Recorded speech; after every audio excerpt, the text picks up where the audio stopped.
Ladies and gentlemen, good day and welcome to the Oriental Aromatics Ltd Q4 FY24 earnings conference call. As a reminder, all participant lines will be in the listen-only mode and there will be an opportunity for you to ask questions after the presentation concludes. Should you need assistance during the conference call, please signal an operator by pressing star, then 0 on a touch-tone phone. Please note that this conference is being recorded. I now hand the conference over to Mr. Anuj Sonpal from Valorem Advisors. Thank you and over to you, sir. Thank you. Good afternoon, everyone, and a very warm welcome to you all. My name is Anuj Sonpal from Valorem Advisors. We represent the investor relations of Oriental Aromatics Ltd. On behalf of the company, I'd like to thank you all for participating in the company's earnings conference call for the fourth quarter and financial year ended 2024. Before we begin, let me mention a short cautionary statement. Some of the statements made in today's earnings call may be forward-looking in nature. Such forward-looking statements are subject to risks and uncertainties which could cause actual results to differ from those anticipated.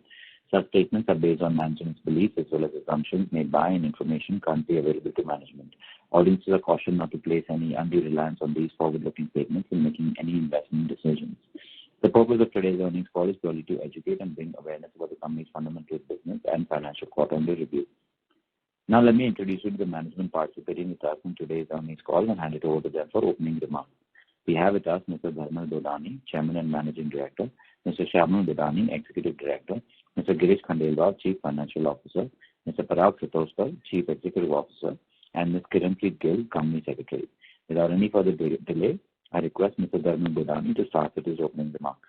Thank you, and over to you, sir. Thank you, Anuj.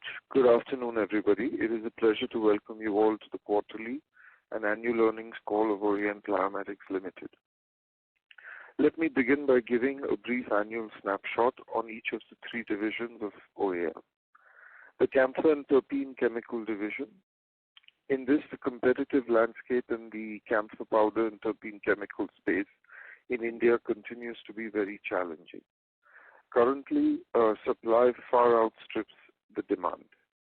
This excess capacity has led to tremendous pressure on pricing for products like camphor powder and other terpene chemicals.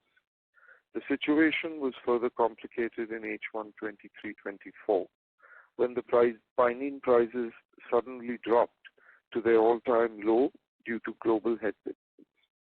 This impacted the profitability further as higher cost inventory had to be sold at lower prices.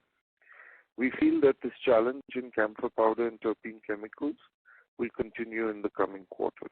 We at OAL are going to focus on profitable growth and prune our product portfolio to achieve our stated objective. Specialty Chemicals Division. The Specialty Chemicals Division also has seen substantial price erosion in most of the products that we sell. The severest impact of demand drops and price erosion was seen in H1 of 23-24.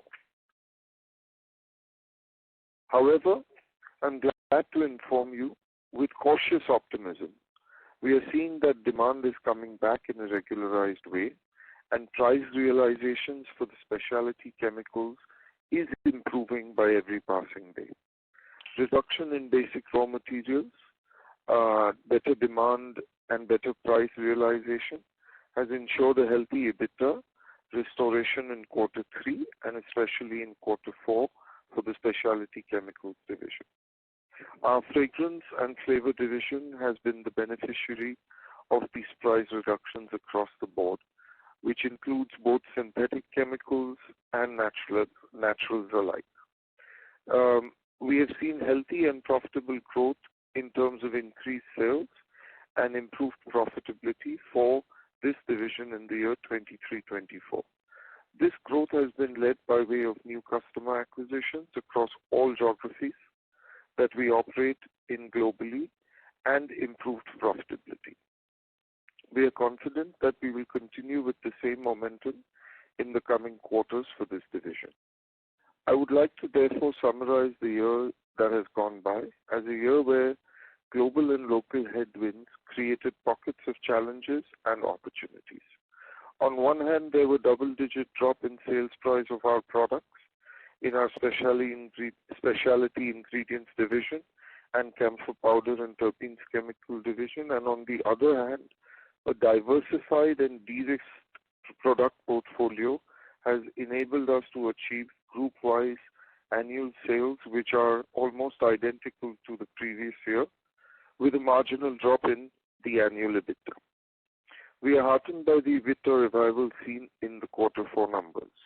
Hence, we are cautiously optimistic of the coming quarters and of achieving our target guidance EBITDA of 10 to 12%. The internal business process re-engineering program, which is continuous for us, has started yielding the desired result. The most significant achievement of our program has been the generation of operating cash flow to the tune of 142 crores in the financial year 23-24, which was achieved by reducing working capital, which in turn was enabled by reduced inventories and better and faster realization on sales. We are on track with our investments in Mahad and Baroda, which are at advanced stages of commercial production. I would now like to request Mr. Girish Khandelwal to give the financial highlights. Thank you very much. Girish, over to you. Yeah. Thank you very much, Dharmil. I would like to welcome you all to the conference call. Let me first take you through our consolidated performance for the quarter. The operating revenue for the quarter was INR 217 crores, which increased by approximately 11% on a year-on-year basis. EBITDA reported was INR 21 crores, which increased by over 100% year-on-year and around 48% quarter-on-quarter.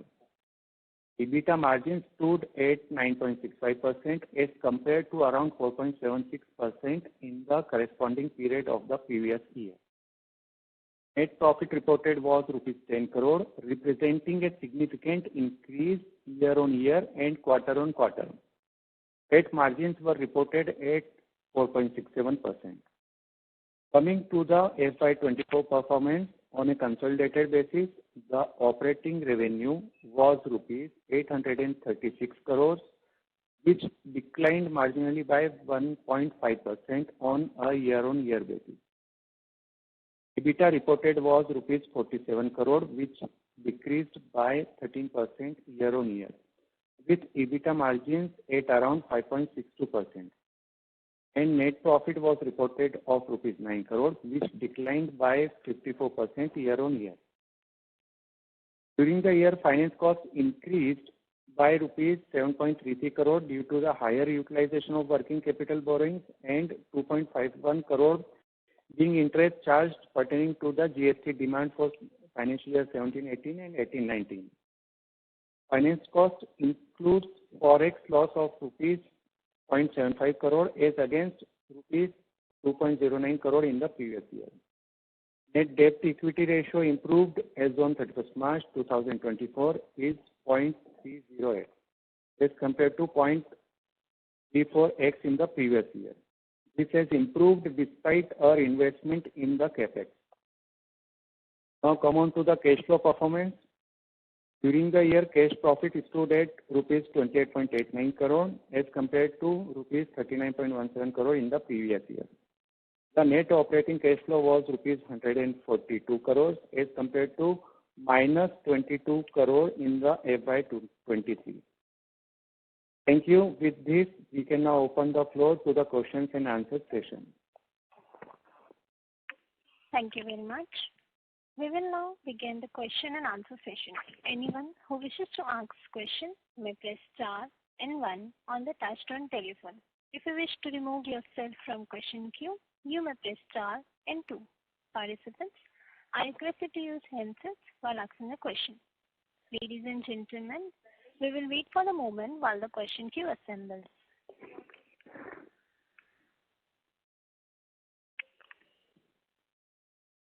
The first question is from the line of Ankit Gupta from Bamboo Capital. Please go ahead. Thanks for the opportunity and congratulations for the revival in the business we have seen in this quarter.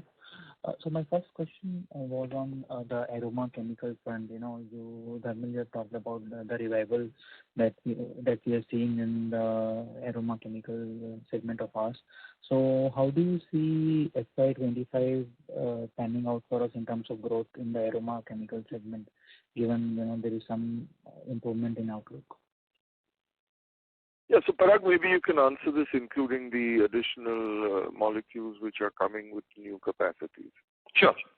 So Ankit, like Dharmil said in his opening remarks, that we are cautiously optimistic about the steady increase or revival of demand that we are seeing. I think that also is backed by the reduced input raw material prices. So assuming that we have a steady state of such demand coming into fruition, we are pretty confident that our existing products, we should be in a position to kind of sell them to our capacity of the plants. And we also have a lot of additional products that are getting added because of the hydrogenation products coming online and the Mahad project coming online. So we have already started communications with our customers and getting feedback from them about pricing and samples. So we are pretty confident that assuming the steady state in terms of demand and supply stays in the aroma chemical space, we should be able to kind of attain capacities for all our existing products and also for the newer products, get capacity to sell. Sure. And how do you see the flavors and fragrance, that has done well for quite some time now? How do you see the outlook for this segment? So I think the fragrance and flavor business, if you look at the Indian context, seems to be pretty robust. As we move on and as we see that there's a revival of demand which has to happen, which is based on premiumization, which is based on better penetration, and which is based on certain business environment becoming better and better going forward. We are pretty confident about the FMCG pickup happening, and so the fragrance business would probably piggyback on that growth, and we see good healthy growth, not only in India but also in the other geographies, because globally there's been a very interesting increase in consumption and demand for fine fragrances in the last few quarters. So we see that also as a growth strategy in our global fragrance business model. Sure. Thank you, and wish you all the best. Thank you. The next question is from the line of Parth Mehta from Valium Capital. Please go ahead. Yeah, hi. Thank you for taking the question. Just wanted to get a sense of this, that our contribution from exports in the last 2 years has increased from 30% to 44% for this year. So just wanted to know what is leading to this increase in the export contribution. So I think the two major contributors for the increase in the export contribution is the specialty ingredients division as well as the fragrance and flavor division. Primarily, these are the two areas where we are seeing very healthy growth in our export business. Okay, and just wanted to know what will be our capacity utilization across all the segments? So, currently, if you look at our specialty aroma ingredient space, I think most of the capacities are fully utilized. it will be our endeavor to also kind of get to at least base capacity utilization for the new projects when they start commercial production fully. Right now there is trial production, and we also see that on the fragrance and flavor business, we have healthy capacity utilization. On the camphor powder and terpene chemicals division capacity, we are, as Dharmil mentioned in his opening remarks, we are looking at our complete product portfolio, and we are going to focus on profitable growth as the strategy in that division. So camphor would be what percentage right now? Oh, I mean, sorry, flavor and fragrance. Sorry? Flavors and fragrance. So flavor and fragrance depends. I mean, we have a lot of Parag, I think we've answered this in the past, where we continue to maintain that the capacity, since the utilization is at maximum, it still is equally divided across our business. So camphor is not just camphor; it's camphor and other terpene chemicals. So it's almost an equal 33% across the three verticals. Okay, thanks. That answers. Thank you.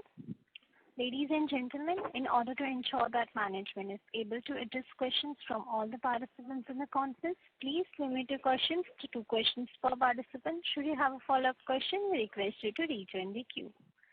The next question is from the line of Pradeep Rawat from Yogya Capital. Please go ahead. Hi, good afternoon to everyone, and thank you for the opportunity. So I have a couple of questions. First, I just wanted to know about the fixed price contracts that we have. So do we have any fixed price contracts, and what is the tenure of these contracts? So ideally, in our specialty ingredients division, we have certain contracts which are the global RFQs, which normally have a period of around 6 months, after which they are renegotiated. We have relatively longer price stability that is offered in the fragrance and flavor business per se. And if you look at the camphor business, the powder camphor and the terpene chemical business, especially in India, is more based on spot selling. Okay, so what could be the revenue contribution from these fixed price contracts? So I wouldn't be able to give you the exact numbers because, they just keep going up and down. But, I mean, a sizable part of the business comes from fixed contracts, and we also have an equal amount of business which is done on spot with our global distributors. Yeah, great. So my next question is regarding the new capacity that we are commissioning. So what could be the asset turnover ratio on our capex of 100 to 120 crore in the aroma chemical plant, that the new plant we have commissioned just now? Sure. Girish, you want to answer this question? Yes.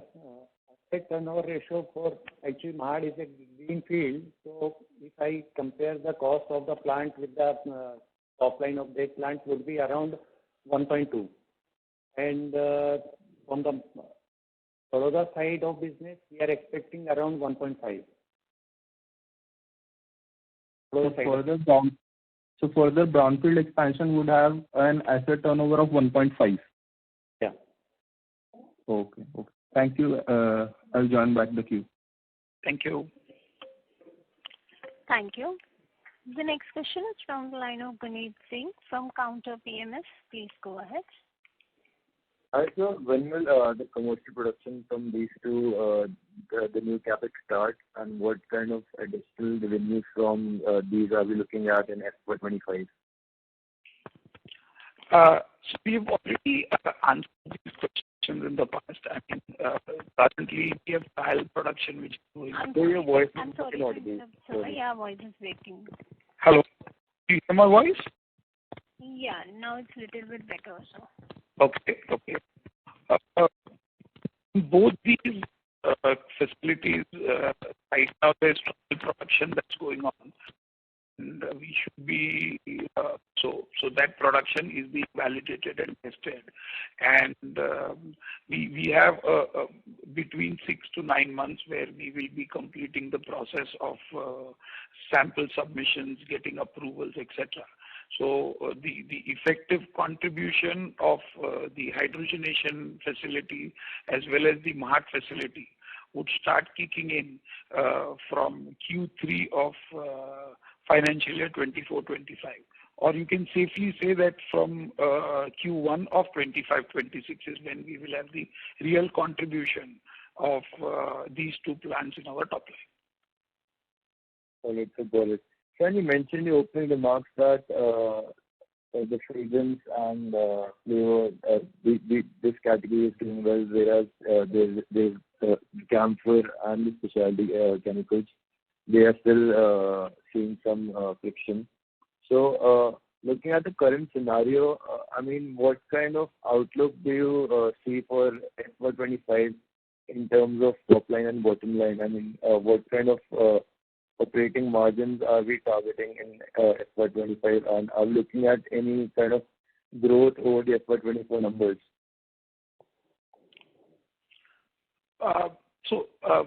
Like we have mentioned in our opening remarks, we definitely are going to target growth based on the current existing products which we have in our specialty ingredients division as well as the fragrance division. We will also start getting contribution in terms of the newer products as and when they are approved by our customers during this financial year itself. So we are pretty confident of having at least in a very conservative estimate, definitely a growth in terms of the top line. And as we have mentioned in our opening remarks, that as the situation becomes a little more stable, in a stabilized business environment, we would wish to target our guidance of 10 to 12% EBITDA. All right, sir. Wish you all the best. Thank you. Thank you. Thank you. The next question is from the line of Kaustav Bubna from BMSPL Capital. Please go ahead. Yeah, hi, sir. So thank you for giving an outlay into FY25, but I wanted to understand more about this quarter's results. You know, you see the bump up of operating margins going above 9%, and so I wanted to really understand what has led to this quarter's growth. Was it a rebound in camphor yields? Was it the specialty business? What led to this quarter's growth and how in operating margins? And how sustainable are these 9% EBITDA margins going into quarter 1, quarter 2, and the whole of FY25? So I think Dharmil in his opening remarks has mentioned a very interesting term, which is, complete business process reengineering. So I think also to really answer your question, there are multiple elements which have been in works over the last few quarters, which have resulted in the numbers that we see in Q4.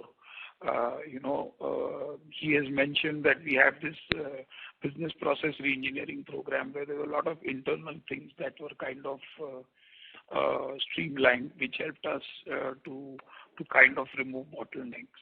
We've mentioned that there has been a steady increase in demand, and we've seen growth in our fragrance business. So I think all these trends we are pretty confident that they would continue going forward, and it will be our endeavor to say with a cautious optimism that the numbers that we have achieved in Q4 are sustainable.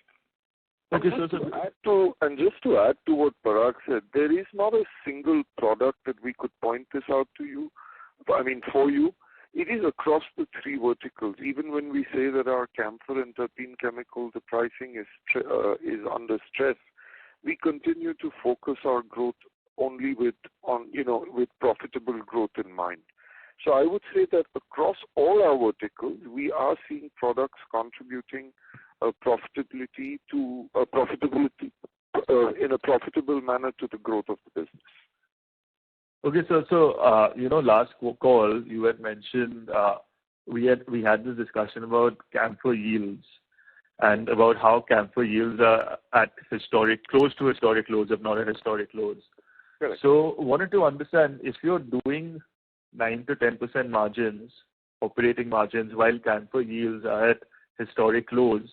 Yes. Is it fair to assume that, like, how are you doing 10 to 12%, 10% EBITDA margins when camphor yields are at historic lows? And then if camphor yields do recover, firstly, wanted to understand when do you think these will recover? And if they do recover, what type of margins can we see? So I have no answer to the first part because the supply currently really exceeds demand. Hello? Yeah. Yeah, can you hear me? Yeah. Yeah, and secondly, I think it is the contribution from our specialty bulk and from our fragrance and flavor division that with such a diversified product mix makes us confident that as long as the camphor and the terpene business stays in the cruise control mode it is today, the other divisions will continue to see this performance. Okay, I think there's some bad connection where you can hear the operator, so I can't really hear you, but thank you. Dharmil, 1 second. Parag got disconnected. We are reconnecting. That's fine. We'll go to the next question once we reconnect. Hello.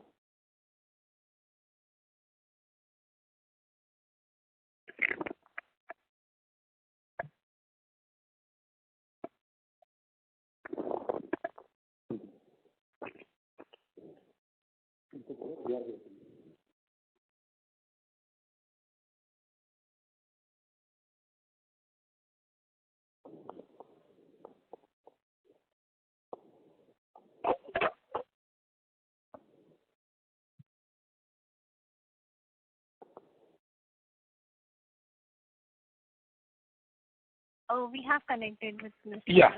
Hi. I've answered the last question, so I think we can take the next one. Sure. Thank you. The next question is from the line of Dhwanil Desai from Turtle Capital. Please go ahead. Hi, good afternoon, everyone. Am I audible? Yes. So my first question is, in our current product mix of, 1/3 each from all three segments, since now you are looking at your product basket, I think in camphor and terpene side plus the new capex is coming in.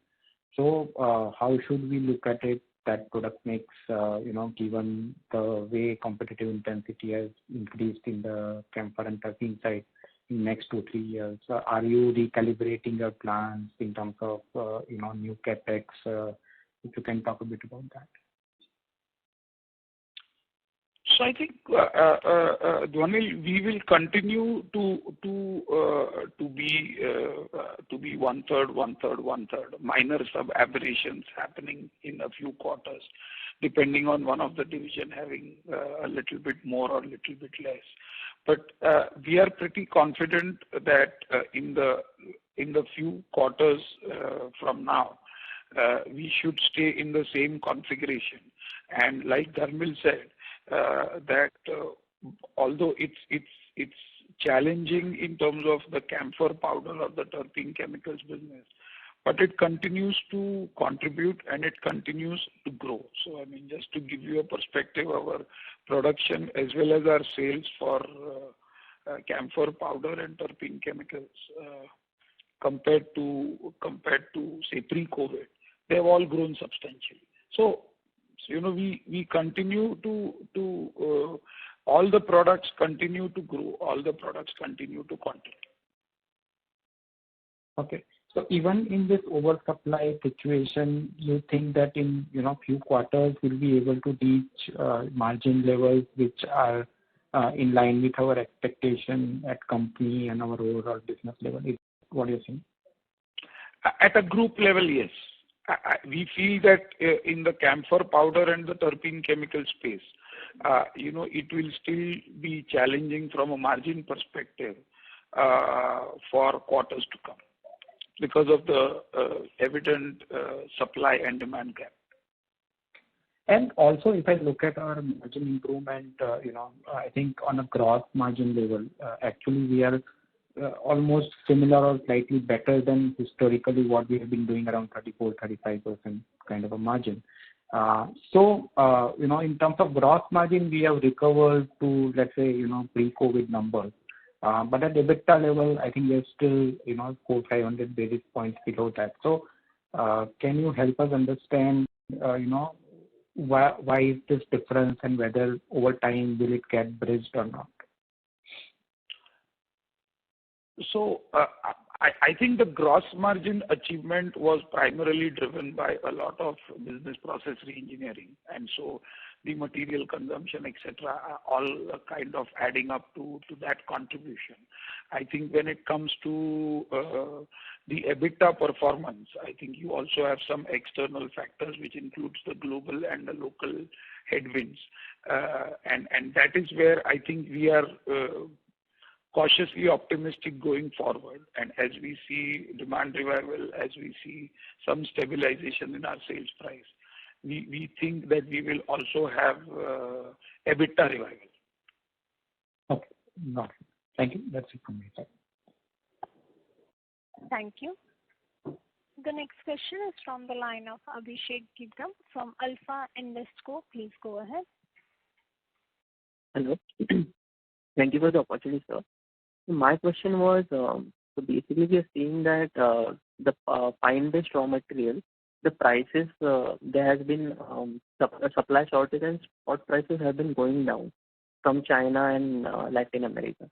So how do we see that playing out into our divisions? Abhishek, can you just repeat the question if you don't mind? Yeah, I think also they need to know that pine is not only used by us for the... Correct. That's why I just wanted to, whether the reference is to only pine or whether the reference is pine and camphor. So even for camphor, what can be the implications? So I think the pinene prices, just if I've understood your question correctly, Abhishek, I think the pinene prices went to a very strong trough of historical lows in the mid of last calendar, driven by global headwinds. I think the pinene prices have already started recovering and they've already started increasing. And like Dharmil said, that the pinene's contribution in the finished good arena is significantly linked to camphor and other terpene chemicals, but it is used for a lot of other purposes as well. So, we are seeing that the pinene prices have already started going up. And because of the demand-supply gap, I think the camphor prices are unable to kind of follow that increasing trend. That's the challenge. Understood. So there might be some margin compression also because of this for next few quarters. Yes. Okay. Driven by demand supply and the raw material prices. Okay. So markets are not taking the price hikes actually because of the supply, obviously. Yes. Okay. I understand. So we are not having any issues for sourcing the raw materials because of Red Sea impacts or nothing like that, right? Not something which is significantly impacting or would have, impact at margins or EBITDA levels. We definitely are facing some issues. Everybody is facing those issues, but I think as a company, we have recalibrated our supply chain strategy, and we're putting some buffer in terms of additional storages at our sites or in the supply chain to come over the Red Sea problem. Understood. So earlier, what I recollect, we were relied on global supply chain and on China for sourcing this raw materials, but I think we have started to source significant from domestic also, right? So should not affect us a lot. I think if you're talking specifically of pinene, I think that's still globally sourced. And in fact, in specifically in this case, I think the Red Sea problem is definitely not impacting shipments from China except the shortage of containers. But the Chinese material is still finding its way into the Southeast Asian markets. I think it's the challenging part is to get European and American and Latin American material into Asia. Okay. So another question. Sorry to interrupt. Can we? Yeah. Yeah. Okay. Thanks. Yeah. Thank you. The next question is from the line of Pradeep Rawat from Yogya Capital. Please go ahead. Yeah, thank you for the opportunity again. I have a follow-up question on asset turns. So what is our asset turn on our existing capacity of aroma chemical? Girish, you want to take this one? Asset turn on the existing capacity, because it will the answer will not be justifiable because we have the old plant also. Actually. Yeah, on the gross block. Yeah, so the new capex in the last 5 years which we did, we are getting asset turn of around 1.5. On gross block? On gross block, yeah. Okay. And is the aroma chemical and camphor plants are interoperable? Like, can we produce camphor from aroma chemical plant or aroma chemical from camphor plant? So I think not exactly in the easy way that you just spoke, but I think most of the chemical plants, after certain modifications, are capable of doing multiple products. But can't be said so specifically about camphor interchangeability with other products. Okay. Thank you. Thank you. The next question is from the line of Saket Saurabh, an individual investor. Please go ahead. Yeah, hi. Thanks for the opportunity. So just to be clear that our 2 capex have been commissioned, but I think they are likely to have low utilization. So what is the volume growth that we are anticipating for upcoming financial year? So, the 2 plants that are going to be commissioned, I'm sure they would not be running at extremely low capacity.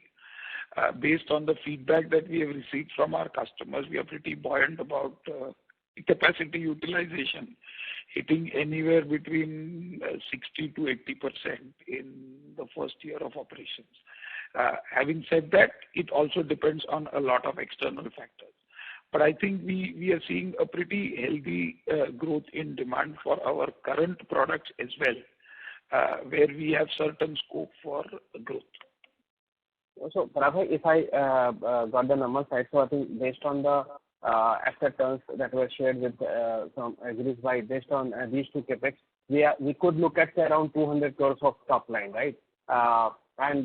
And on top of that, if you are looking at say 60% utilization of these plants for FY25, so are we expecting say 120 crore kind of top line from these newly commissioned units for next financial year or this financial year rather 25?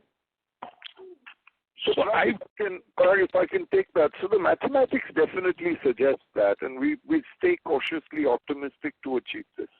Correct. Okay. No, I appreciate this. Now, another question would be that,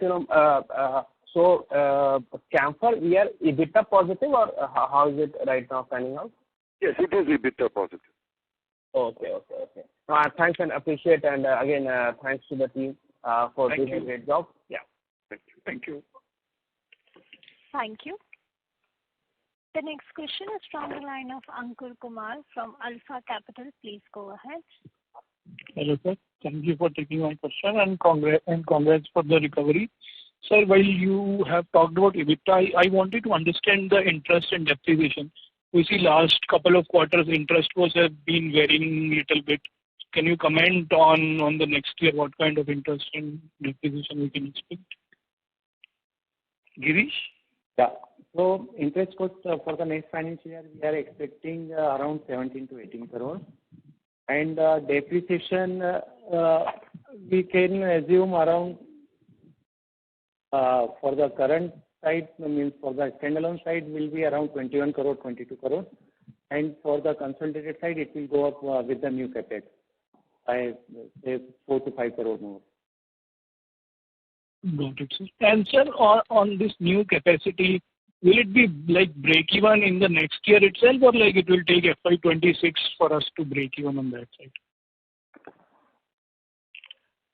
So, Ankur, with what has gone in the past few quarters, I think we are, like I said, that we are definitely cautiously optimistic, I think, in terms of the numbers, and we would like to first perform and then give you some concrete idea about the break-even points. Got it, sir. And sir, on last question on the, as in you said, gross margins have recovered while EBITDA is still to recover. So can we expect like we go back to our 15% EBITDA margins, if not in FY25, then in FY26 at least? So, in his opening remarks, Dharmil has given a guidance of between 10 to 12, which is what we would like to first strike first, and we will probably take it from there. Fingers crossed. Got it, sir. Thank you. Thank you. A reminder to all participants, you may press star and one to ask question.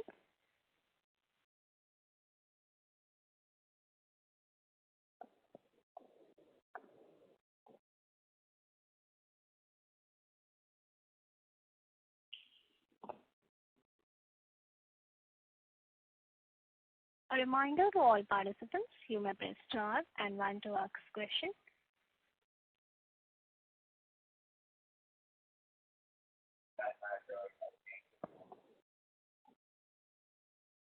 The next question is from the line of Kaustav Puna from BMSPL Capital. Please go ahead.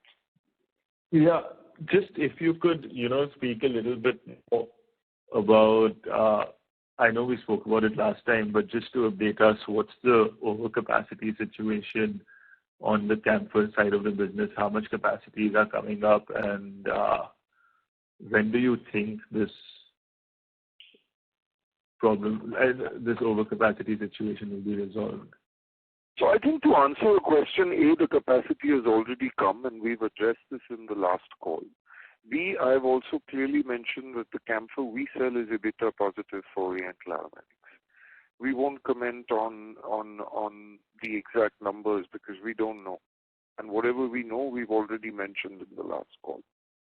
So you're saying most of the capacities have already come online, and you don't expect major new capex? I mean, alarming new capex. Is that what you're saying? We hope not. Okay. Yeah. We hope not. There's already a supply-demand gap. Yeah. Okay. I think just to add to what Dharmil just said, you also have a third element where there's a lot of camphor that's produced in China, which also will have a tendency to kind of find its home in India. So, there are multiple capacity additions that have happened in India as well as globally. Is a weak China demand environment also impacting prices more because they're dumping into other parts of the world? Is that also a correct assumption? Yes. Okay, great. Thank you so much. Thank you. Thank you. Thank you. Ladies and gentlemen, as that was the last question for the day, I now hand the conference over to Mr. Dharmil Budani from Oriental Aromatics Ltd for closing remarks. Over to you, sir. Thank you for participating in this earnings conference call. I hope we've been able to answer your questions satisfactorily. If you have any further questions or would like to know more about the company, we would be happy to address the same. We are very thankful to all our investors who continue to stand by us and also have shown confidence in the company's future growth plans. And with this, I wish everyone a great evening. Thank you. Thank you. On behalf of Oriental Aromatics Ltd, that concludes this conference. Thank you for joining us, and you may now disconnect your lines. Thank you. Thank you.